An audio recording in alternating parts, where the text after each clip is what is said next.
Manjummel boys திரைப்படத்தில் கண்மணி அன்போடு காதலன் பாடலை பயன்படுத்தியதற்காக தயாரிப்பு நிறுவனத்திற்கு இசையமைப்பாளர் இளையராஜா நோட்டீஸ் அனுப்பியது சர்ச்சையை ஏற்படுத்தியது.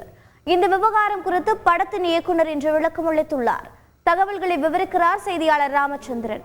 கொடைக்கானலில் உள்ள டெவில்ஸ் கிச்சன் எனப்படும் குணா குகையில் தவறி விழுந்த இளைஞரை அவரது நண்பர்கள் மீட்ட உண்மை கதையை தழுவி எடுக்கப்பட்ட மஞ்சுமல் பாய்ஸ் திரைப்படம் அனைத்து மொழி ரசிகர்களையும் வெகுவாக கவர்ந்ததுடன் வசூல் ரீதியாகவும் பெரும் வெற்றி பெற்றது. இந்த படத்தின் வெற்றிக்கு குணா படத்தில் வந்த கண்மணி அன்போடு பாடல் பக்கபலமாக நின்றது என்பது படத்தில் அந்த பாடல் அங்கம் வகித்த காட்சிகளும் அது ஏற்படுத்திய தாக்கமுமே சாட்சி. கண்மணி அன்போடு பாடலை பயன்படுத்த முறையாக காப்புரிமை பெற்றதாக மஞ்சுமல் பாய்ஸ் படக்குழு தெரிவித்த நிலையில் தன்னிடம் அனுமதி பெறாமல் பாடல் பயன்படுத்தப்பட்டுள்ளதாக தயாரிப்பு நிறுவனத்திற்கு இசையமைப்பாளர் இளையராஜா தரப்பில் நோட்டீஸ் அனுப்பியது சர்ச்சையை ஏற்படுத்தியது.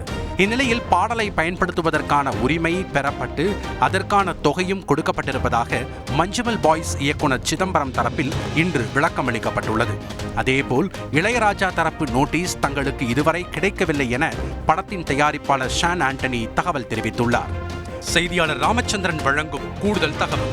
இது தொடர்பாக மஞ்சுமல் பாய்ஸ் படத்தின் தயாரிப்பாளர் ஷான் ஆண்டனி வெளியிட்டுள்ள முதல்கட்ட தகவலில் இந்த விவகாரம் தயாரிப்பு நிறுவனம் சம்பந்தப்பட்டது. இதில் இளையராஜாவிடம் அனுமதி பெற வேண்டியதில்லை. இது தொடர்பாக நாளை முழுமையாக விளக்கம் அளிக்கப்படும் என்றும் தெரிவிக்கப்பட்டுள்ளது. கல்பனா. நன்றி ராமச்சந்திரன். ட்ரெண்ட உங்க ஃப்ரெண்ட் ஆக்கிக்கோங்க. யூடியூப்ல 1 கோடி சப்ஸ்கிரைபர்கள் கொண்ட உங்கள் தந்தி டிவியோட இணைந்திருங்க.